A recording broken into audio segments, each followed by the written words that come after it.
Hey friends, can you imagine opening your pantry in 1943 and finding a can labeled mock chicken legs made from ground pork shaped around wooden sticks?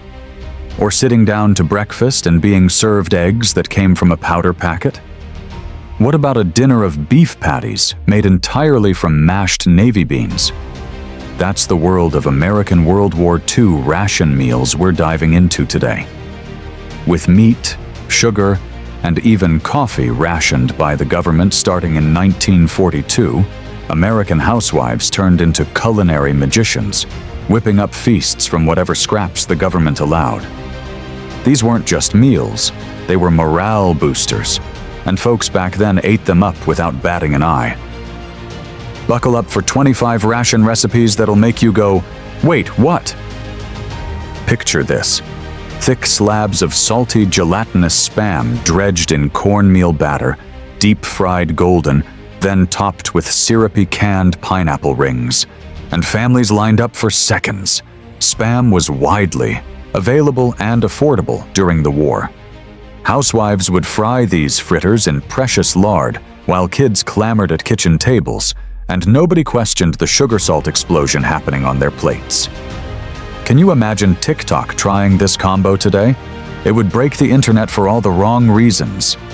But speaking of things that would horrify modern taste buds, they literally rehydrated chalky yellow dust into a scramble that jiggled and called it breakfast for the whole family. The government shipped dried eggs from farm surpluses to replace rationed fresh ones.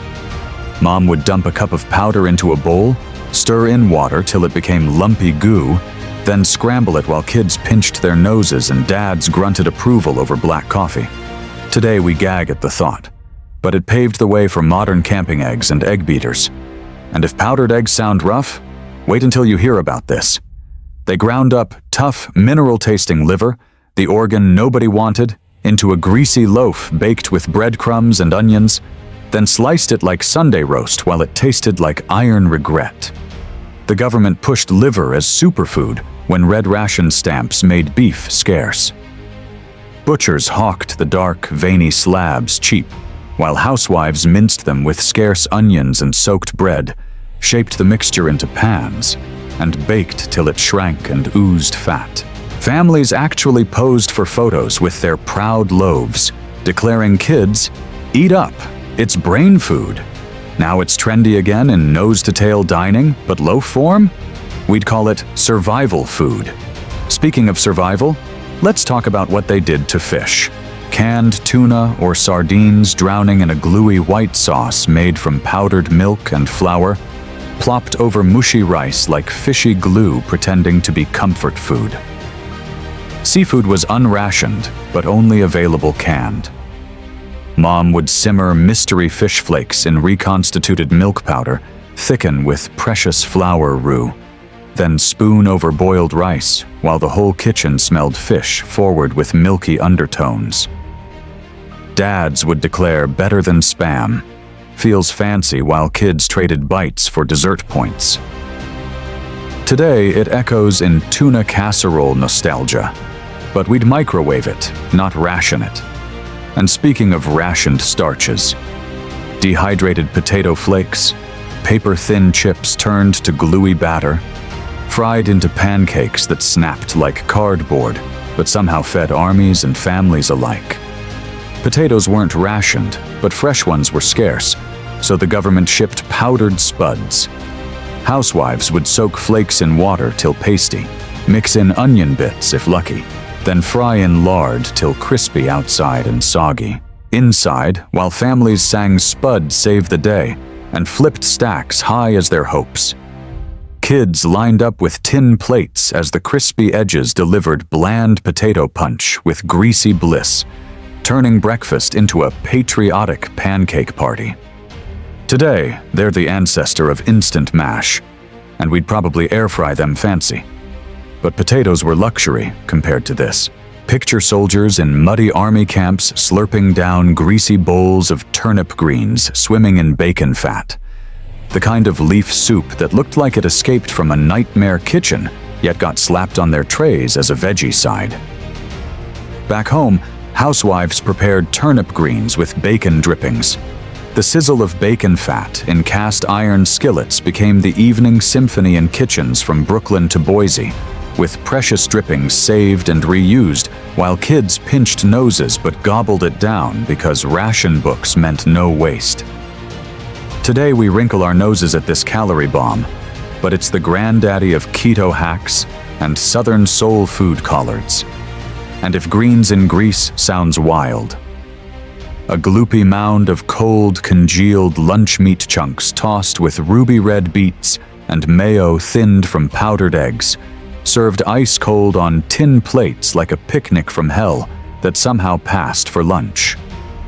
Women would add vinegar for zing to hide the mystery meat, serving this earthy, tangy concoction on chipped china with war-weary smiles. We gaze back with chuckles. It's the quirky ant of today's charcuterie boards, where beets meet cured meats in hipster salads. But if cold meat salad seems tame, stringy, salty dried beef, think shoe leather from a cow, chopped and fried into spongy sweet potatoes, forming a hash that crunched like gravel, yet somehow fueled the war effort. Families gathered round tables with Dad boasting tastes like candy if you don't chew too hard, while orange flecks and beef chew battled on forks, filling kitchens with browning spuds mingling with briny beef aromas. Now it's vintage cool in paleo bowls and diner breakfast skillets, proving hash browns with jerky vibes never really died. Speaking of things that never really died, no feathers, no clucks. Just ground pork or veal mushed onto wooden skewers, breaded, fried crisp, and passed off as drumsticks in dim mess halls where one bite revealed the truth. Mom would thread mystery meat onto skewers, while the whole house filled with fryer fumes sweeter than real poultry, turning dinner into theater where everyone played along with the protein pretense. We love the hustle now. It's the OG plant-based dupe, inspiring today's Beyond Chicken skewers and meatless drumettes. But if fake chicken seems creative, globby canned salmon suspended in floury white sauce, smelling fishy and gluey, dumped over soggy toast like a depressed fisherman's revenge that somehow passed for barracks luxury. Housewives would prepare this creamed salmon, and the toast soaked up salty sea flavor, providing warmth against cold mornings. Today, it lives on in tuna melts and salmon patties with omega-3 cred, proving warrior wellness just needed upgrading. And speaking of upgrades gone wrong, imagine cracking open a can of yellow sand, mixing it with water, and ending up with eggs that tasted like sulfur. Picture American kitchens with ration books clutched in every housewife's hand, while kids wrinkled noses and mom stirred gritty mix over stoves, filling air with unmistakable rotten egg whiff from the dehydrated whites. Neighbors swapped recipes, and folks on home front and muddy camps alike choked it down with grins, pretending it was Sunday brunch because real eggs shipped overseas. Today we gag at the thought, but those dehydrated disasters paved the way for modern backpacking meals. But if powdered protein sounds rough, they took yesterday's stale biscuits and cookies, ground them into crumbles for fake pie crusts, then fried potato chip scraps into crisps that passed as luxury snacks, while folks munched handfuls thinking they were gourmet. Housewives would use these crumbles in apple-less pies. The scent of over-fried potato skins wafted from communal kitchens where victory gardens yielded lumpy spuds, and kids traded crisps at school like baseball cards, while most folks proudly served their recycled desserts. Now we love crushed cookie crusts in cheesecakes, and kettle chips owe their rugged style to those wartime innovations. Speaking of innovations born from desperation, housewives scraped potato skins. Yes, the dirty peels, boiled them soft, mashed with onion scraps, and fried into burger-like patties that fooled kids into thinking it was meatloaf. Mom at the stove saved skins in steaming buckets that filled kitchens with earthy aromas mixed with lard splatters. The patties sizzled golden, crispy outside and mushy within, wolfed down with precious ketchup rations as Dad declared better than steak, and nobody batted an eye at eating farm rejects. Today we deep fry kale chips and zucchini peels as superfoods. Those patties birthed veggie burgers and Beyond Meat's potato-based fillers. Speaking of things that never really died. Margarine came as white, rubbery slabs like soap, but with a government-issued orange dye capsule, you kneaded it by hand until it turned butter yellow. Voila, fake gold on your toast that required manual labor to look edible. With butter rationed, Mom would pop the dye and massage gooey block on counter with hands orange-stained, while the creamy, salty, result-slathered hot biscuits, mimicking dairy's richness as families chuckled, "Pass the fake butter." Now margarine's pre-dyed and fortified with omega-3s, but those capsules inspired color additive regulations we take for granted. And speaking of things we take for granted, bakeries sold rock-hard, week-old bread loaves ground into croutons that you soaked for fake French toast or stuffed turkeys, turning moldy heels into salad toppers overnight that crunched like gravel. Housewives dunked chunks in milk rations, frying into golden luxury toast as toasty scents filled air. Kids crunched them plain, yelling better than candy as diners served crouton soup thickeners to patrons slurping without complaint, turning poverty into plenty through sheer determination and seasoning. Today's bagged croutons are that era's grandkid, proving salad staples everywhere owe their existence to wartime waste management. But if stale bread seems harmless, folks would scoop soggy, flavorless tea leaves right out of their cups, dry them on windowsills like backyard alchemy, then toss them back into pots for round 2 or 3 with hot water, pretending it was still proper brew. Housewives pinched pennies on tea leaves because imports were limited, and neighbors swapped tips over backyard fences about adding carrot peels for color while air smelled of faint tannin and desperation. But everyone chuckled at church socials, toasting with murky mugs like it was high tea, while adults nursed reheated sludge without complaint. Today we'd recoil, but it's not far from hipster cold brews or TikTok hacks boiling same grounds twice. Speaking of recycling gone wrong, ground navy beans mashed into gritty paste, spiced with onion scraps or sage, then molded into burger patties and fried as beef, while families wolfed it down, swearing it tasted just like the real deal from corner butchers.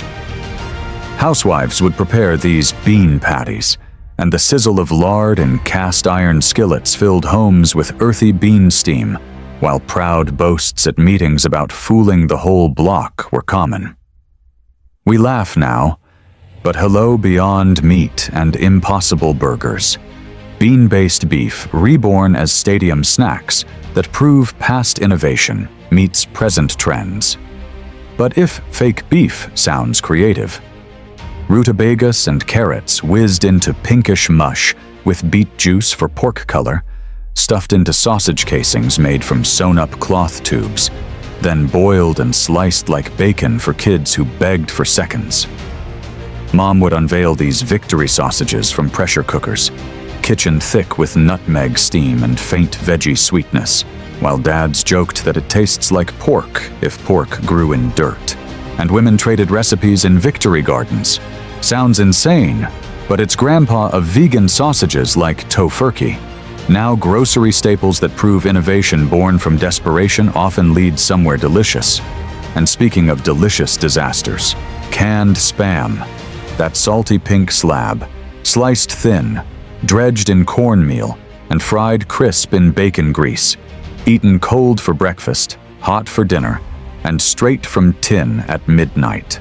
Spam cans stacked like ammo crates in pantries, while families sang along to radio jingles and nobody batted an eye at the jiggle, turning processed meat into patriotic protein that fueled both homefront and battlefront.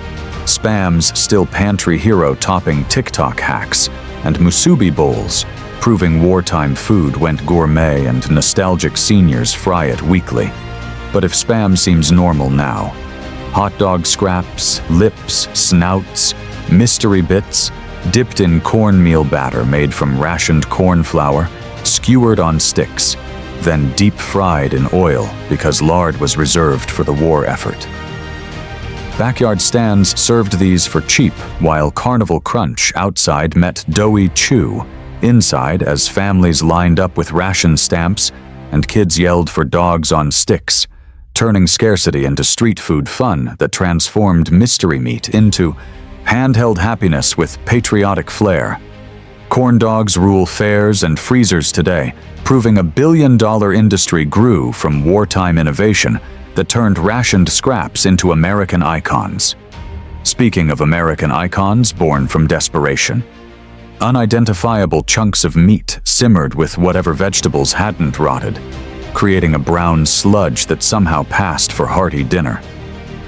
Camp kitchens ladled this into mess kits while GIS ate every drop because calories meant survival, turning mystery into sustenance through sheer hunger and military discipline.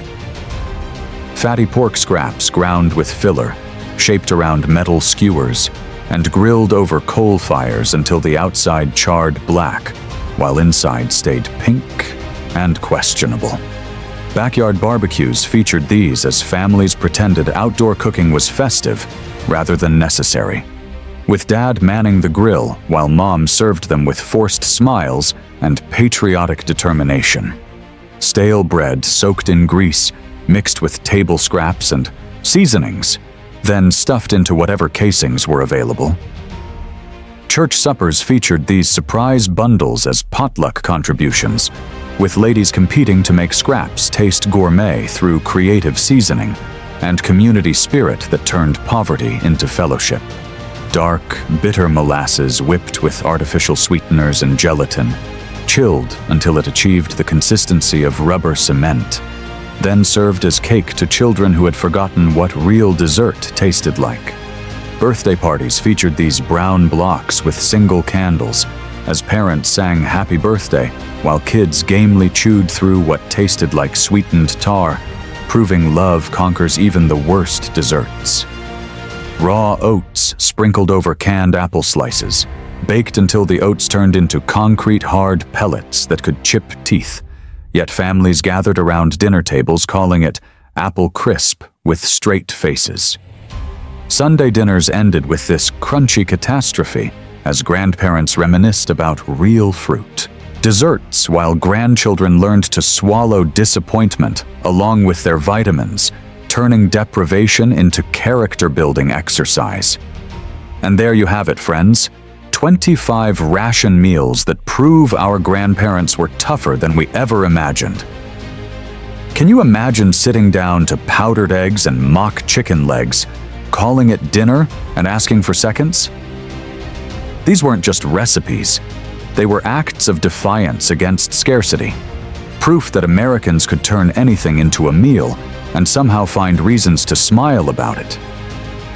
Every time you complain about your takeout being cold or your coffee being wrong, remember the folks who turned Spam into cuisine and made dessert from molasses and hope. They didn't just survive the war. They turned survival into an art form. What's the weirdest thing you've ever eaten when times were tough? Let me know in the comments. Hit that like button if this made you grateful for your grocery store, and subscribe because history is full of stories that'll blow your mind. Thanks for joining me on this wild ride through America's kitchen experiments. Until next time, keep wondering what else they're not telling us about the good old days.